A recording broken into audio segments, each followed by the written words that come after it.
PowerPoint, then you can try to see the animation, how we use audio in multimedia. And we know that the audio is digital, but for multimedia, we have to convert that audio into digital form using, Sorry for the interruption. Doctor, I have to go to the iPutra because I have to submit my passport. All of a sudden, the EMJS, they asked us to submit all our passport within 13th of April. So okay. Have you record your attendance, Azizul? Yes, I did, and I will follow up your records. Okay, so you all right? Okay, thank you. So this is digital audio. We convert an analog signal to digital using DAC. But before we send for output, we have to convert back that digital to analog signal. So still, the sound that we hear, it is analog signal. Okay, so this is just apa? Itu selingan audio system. So we have looked at 3 different types of microphones: crystal, the cheapest one, dynamic, and condenser. We have omnidirectional, bidirectional, unidirectional. So these are some of the examples of microphones. And then itulah.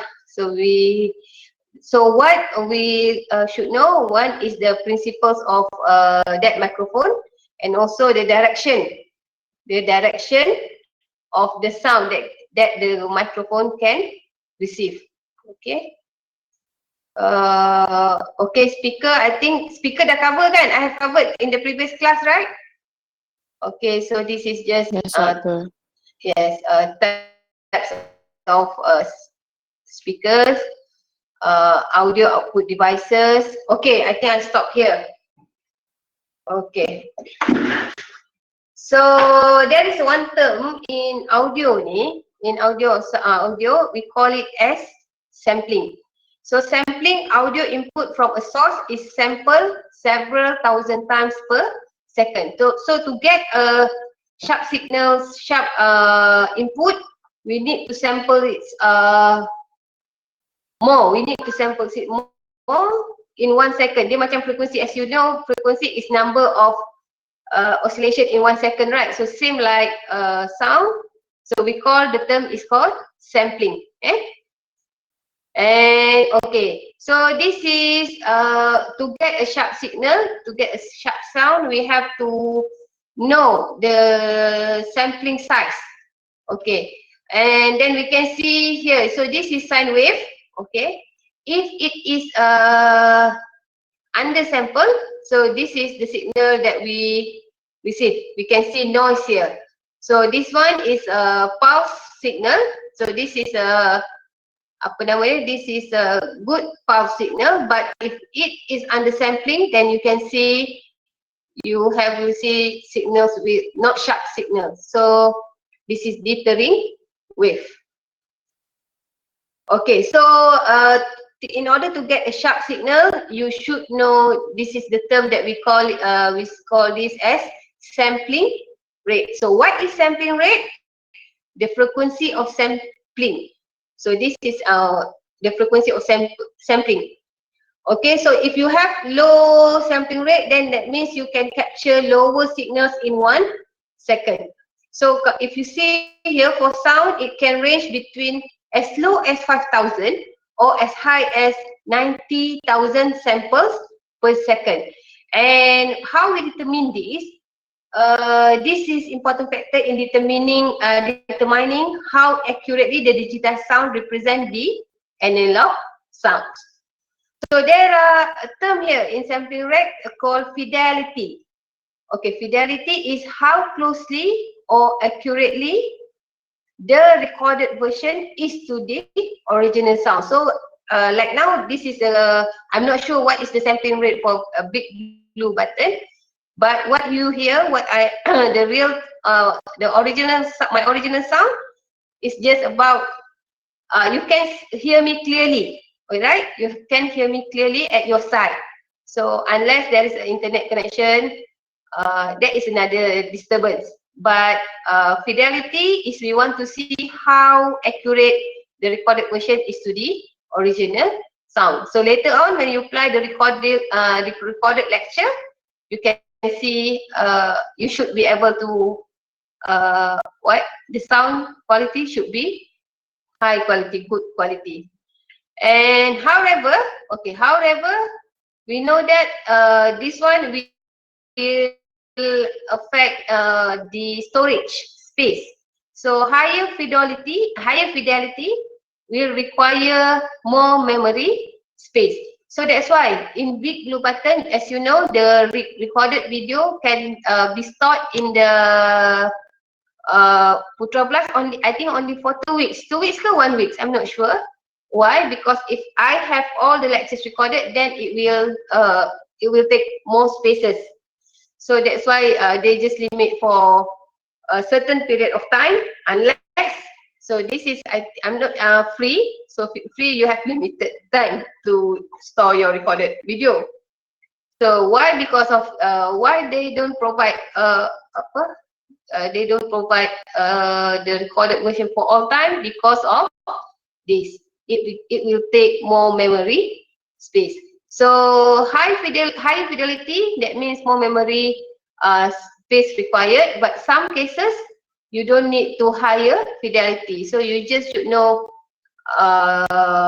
what are the requirements, what are the best sampling rate to get a good signal. You don't have to go to very high sampling rate. Okay. Digitization. This is the next term. Digitization. Digitization.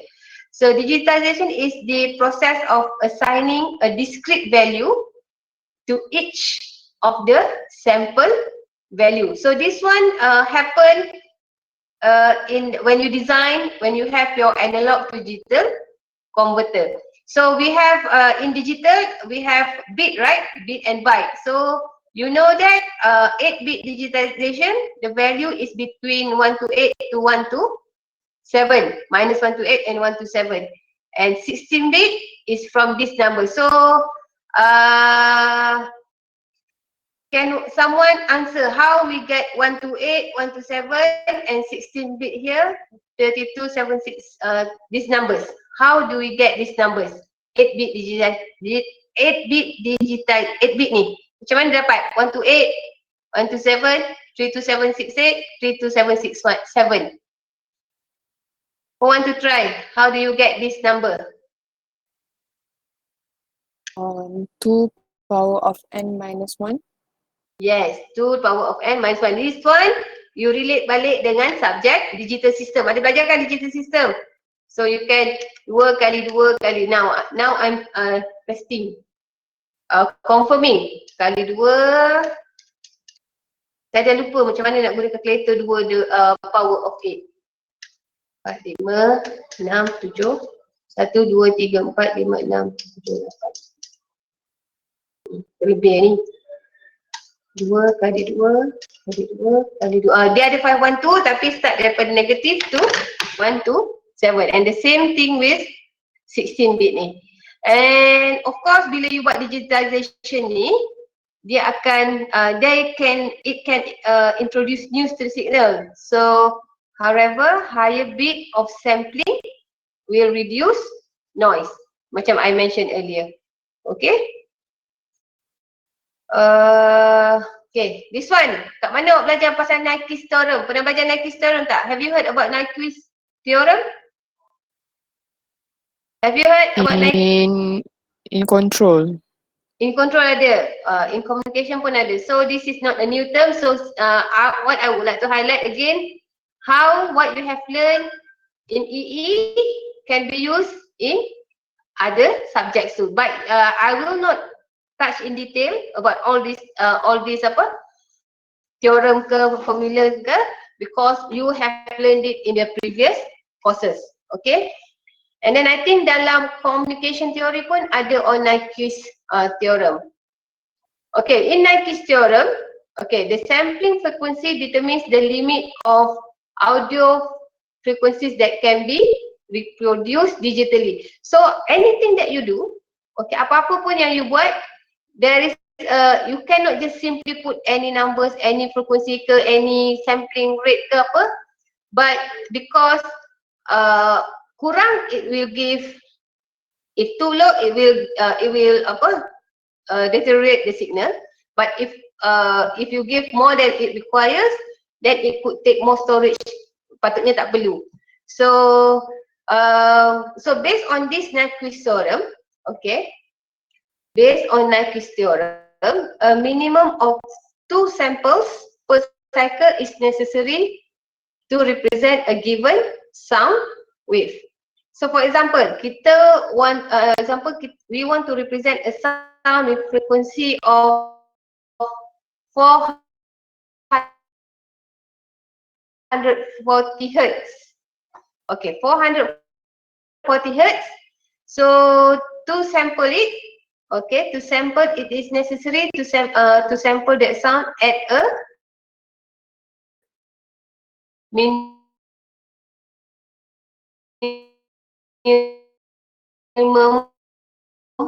rate of 880 sample per sound. Dia ada frekuensi of 402 samples per cycle. So that's why here a second. And okay. So this one dia kata 2 samples per cycle. So for 444 hertz, that means kita perlukan 2 je, 2 sample per second. So how we want to determine the sampling rate? Maksudnya you have to times to the highest frequency. So that is the sampling rate that you should give to get a good sample. Okay, if katakan this is 400, the signal is 440 hertz, but you didn't sample at this rate, you will get distortion or aliasing. There are two terms here, distortion or aliasing. Okay. Another thing, okay, that is one thing, how we want to determine the quality of the sound signal. Another factor, okay, that determines accurate sampling is we call it as bit resolution. Okay. Okay, bit resolution. So logically, the higher the bits, the higher the numbers, we know you can get a bit better quality of sound. So the increase in the number of bits in a recording makes the sound playback more realistic.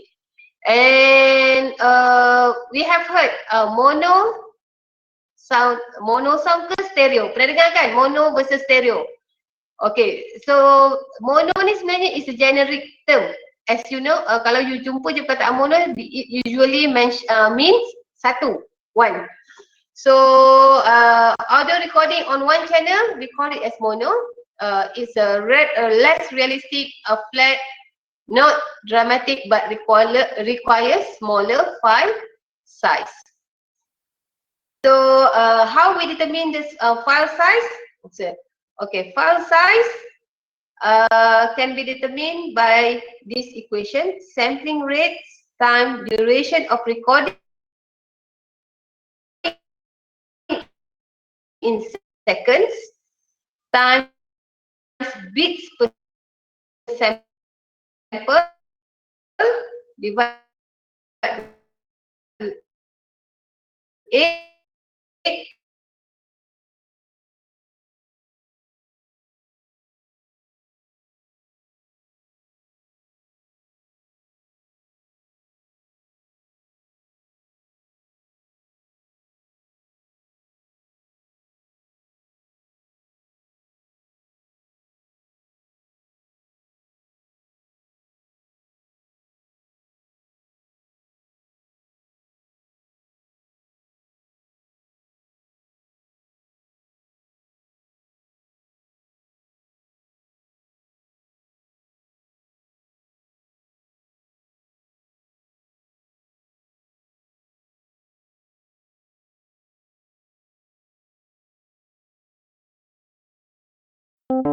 Audio signal. Okay, so I hope you can see this. Okay, standard sampling rates used in industry is either 8, 11, 22 or 44 kilohertz. And then this one is apa? Application, different type of application. So we have the first column here, sampling rate, ada 44, 32, 11, depends on the types of sound. So bits resolution 124816 itu standard itu daripada digital. 1, 2, 4, 8, 16 of course usually based on 8, and this is stereo or mono. And then for example this one here, this is for CD, this is for voiceovers, playback, recordings, all tu lah. And then for narration, usually ada narration. Kalau you buat your multimedia project ada narration, you just need mono sahaja. So this one nanti this afternoon kan, this afternoon lab tu is about audio. So you can see how you can play the effect of audio recording. So I have uploaded the lab manual for this afternoon. Okay. Okay, so next one. Okay, so this is about file size, file resolution, file audio file quality. And the next thing is because we know that bila kita ada audio recording, the size is big. So the next term, the next thing that you should know about about audio is about compression, audio compression. So usually we use this compression if we want to reduce the size of the data. As mentioned earlier, earlier and I mentioned it regularly. The data require more storage, so we compress the signal for that less storage space and memory. And also important or reducing time for file transfer to recipient. So I think you pernah dengar apa WinZip semua tu kan?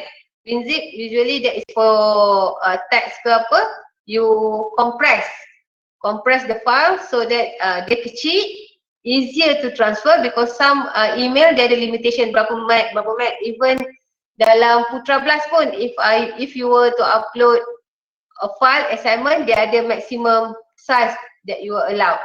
Okay, so that is why we want to do audio compression. And then usually audio compression for multimedia consists of several megabytes. Certain recording tu ada sampai gig the size kan. And then how to so this compression is based on standard. So standards for compression dia ada is either this one CCITT, ISO ataupun MPEG.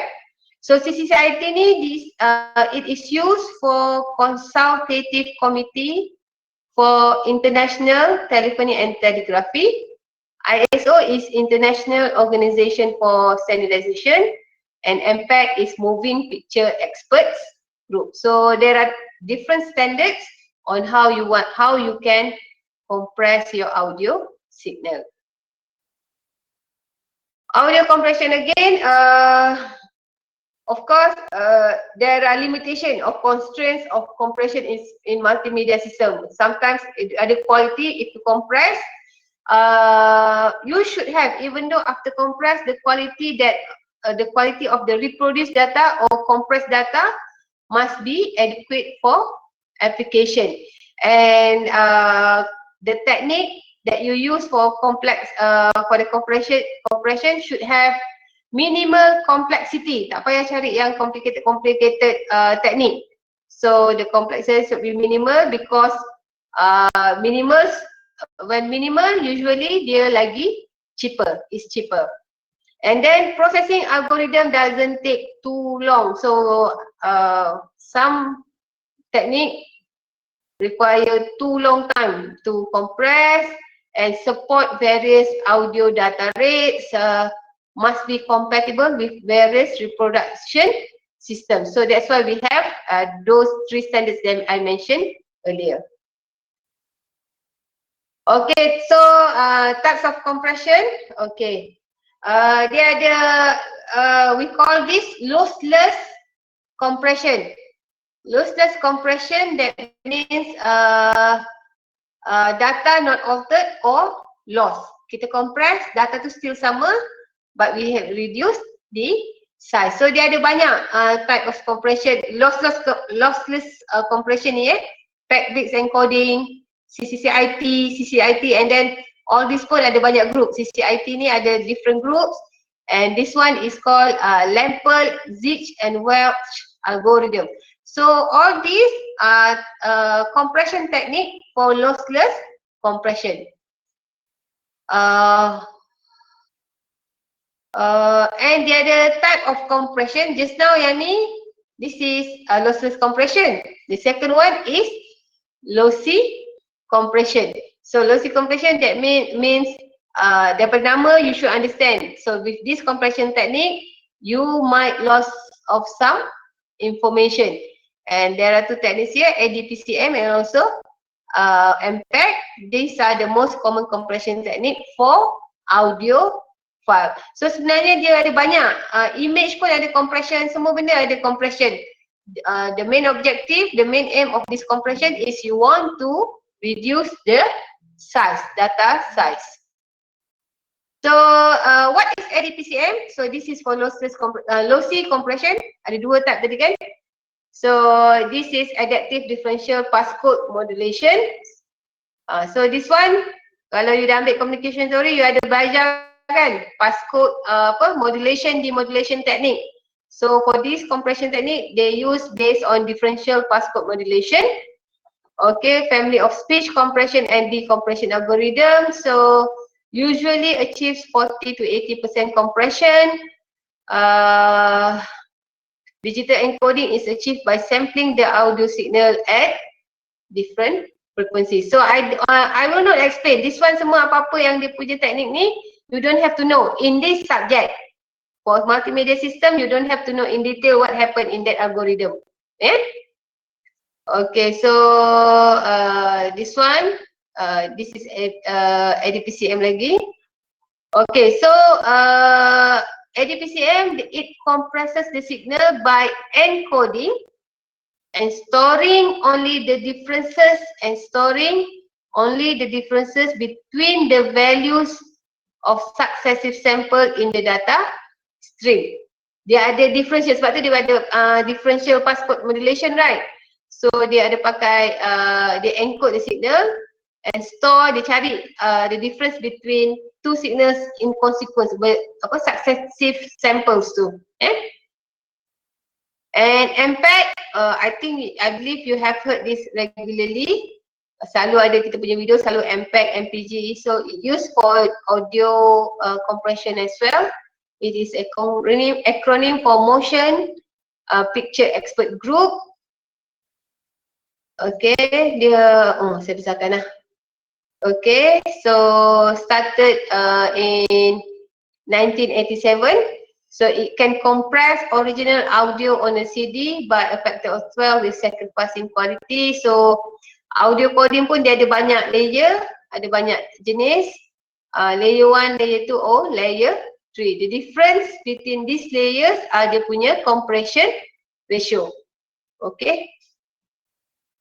Audio file formats. Okay. So saya rasa semua selalu tengok audio file format, .wav selalu dengar, .mpg, .mp2, .mp3, .mp4. So all these dia punya format lah. So dia punya file extension ni lah as shown here.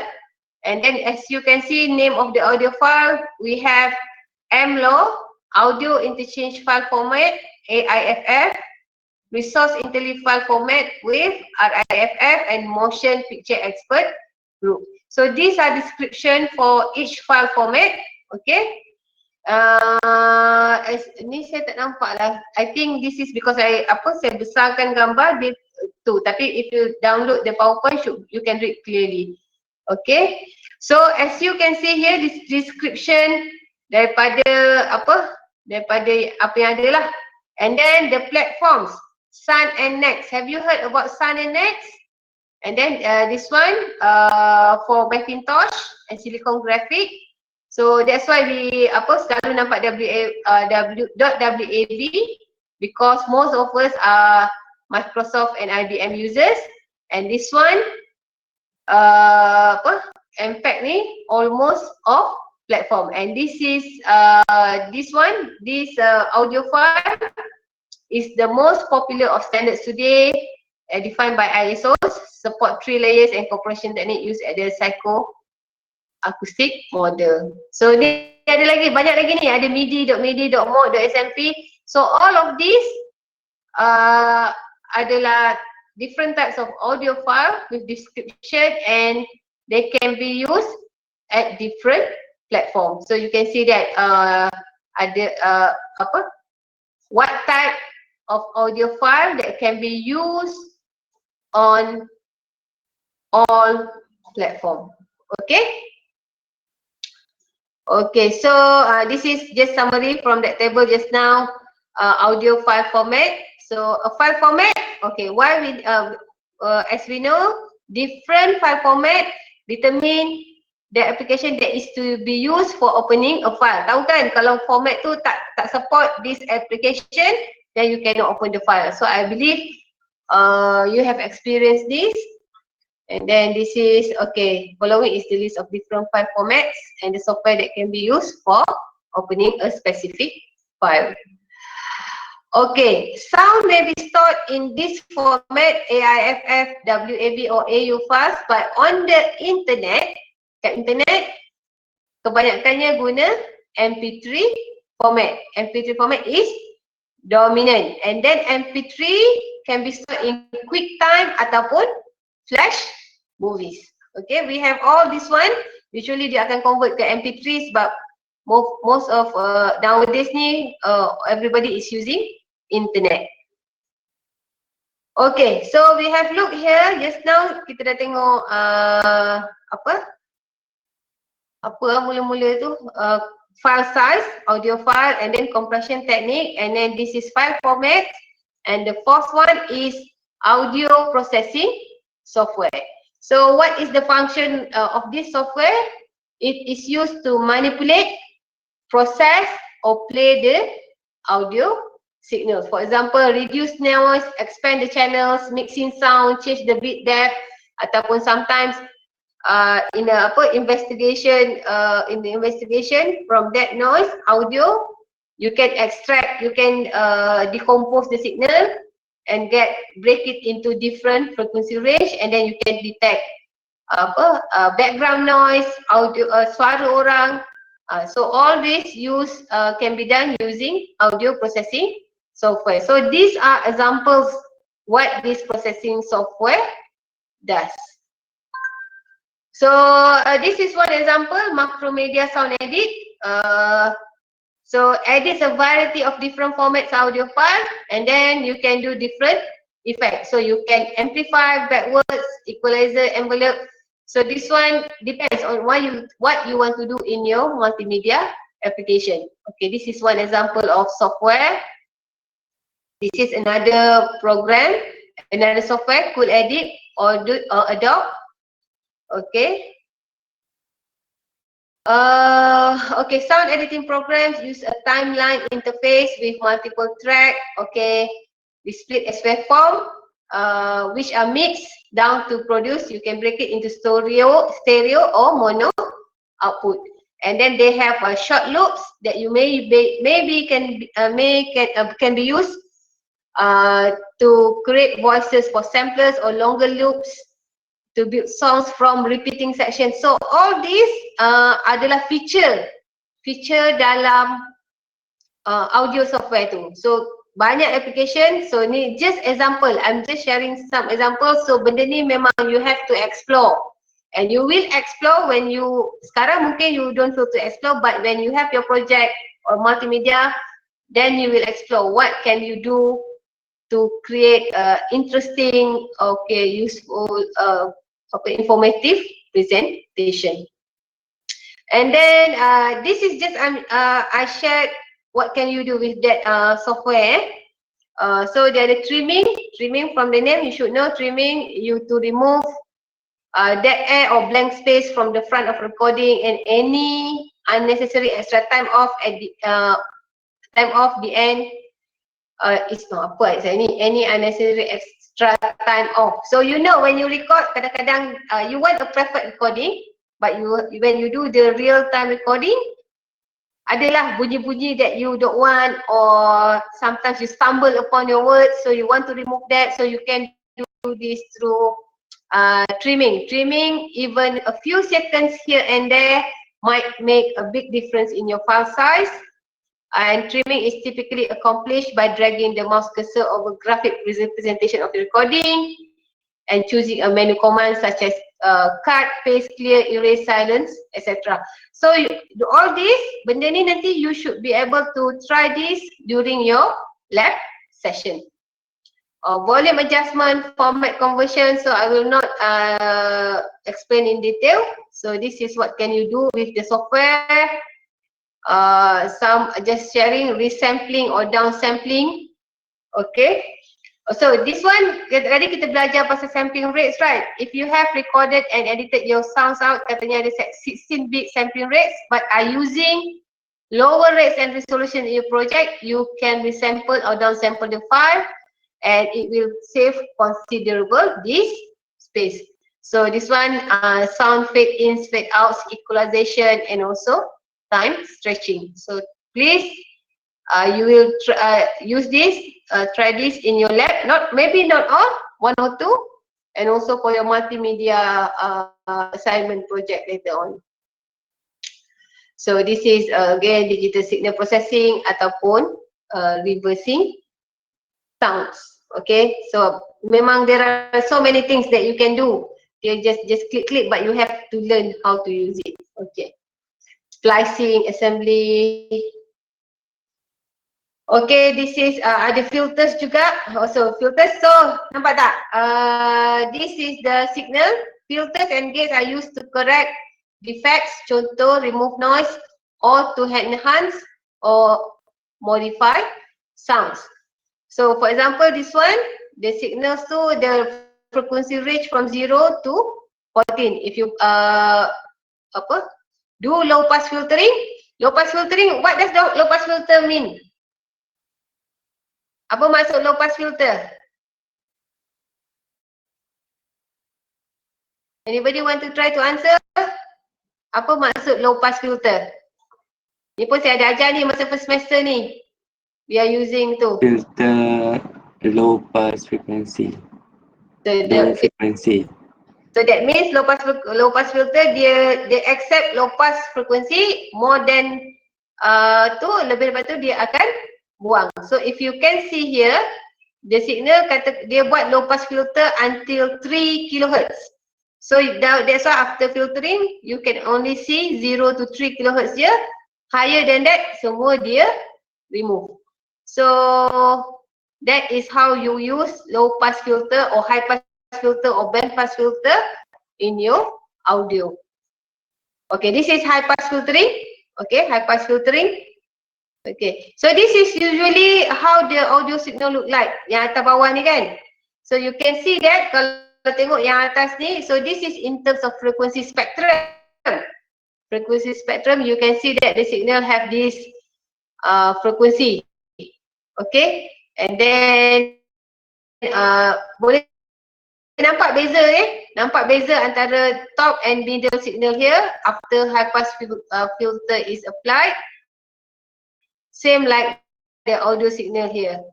Okay, dia clean sikit daripada tu original signal. Okay, so recap what is sound, how is it useful in multimedia system, and then illustrate and give definition of this system, bandwidth, and explain the Doppler effect using illustration. We know that the ambulance ataupun kereta polis ke apa, they use the Doppler effect. So try to explain this using illustration and describe many steps and processes of capturing sounds from the real world and reproducing it via computer speakers. So just now I have explained several processes too. So about audio signal from recording or data acquisition to process to get the output. So what are the different types of microphones, different types of speakers? Explain the following terms: sampling, dithering, sampling rate, digitization, Netto's theorem, and what are the two key factors in determining accurate sampling? Compression techniques for audio files. Name the three most popular audio file formats. So these things that you should understand from this chapter. Okay, what else? That's all. Okay, so that's all, chapter 2. Okay. Okay, some of what you have learned today, you will do the lab petang ni lah. Sekejap. Okay. So I think any questions? Let me see, ada 59 student. Lukman Hakim. So let me check. Is Mazin here? Mazin, are you here, Mazin? Mazin, saya tak nampak nama ni. He registered last week, and I think I haven't seen him in our class just once a week. So Mazin is not here. And let me see, Lukman Hakim tadi ada. Oh, Lukman Hakim dah masuk. Tamis? Tamis, are you here?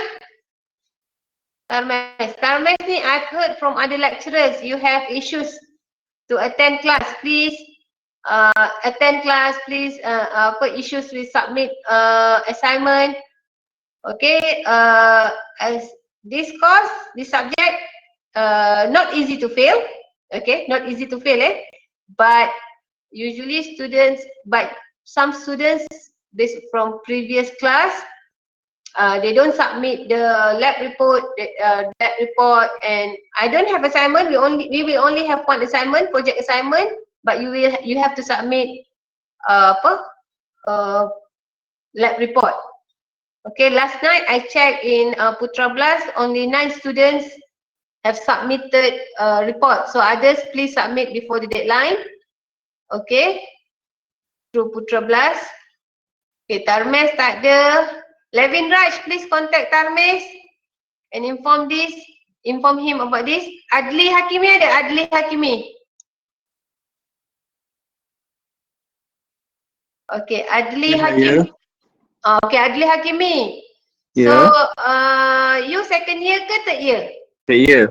Third year, Adli Hakimi, you belum masukkan awak punya email address kat dalam certificate email tu. Okay. Adli Hakimi belum ada.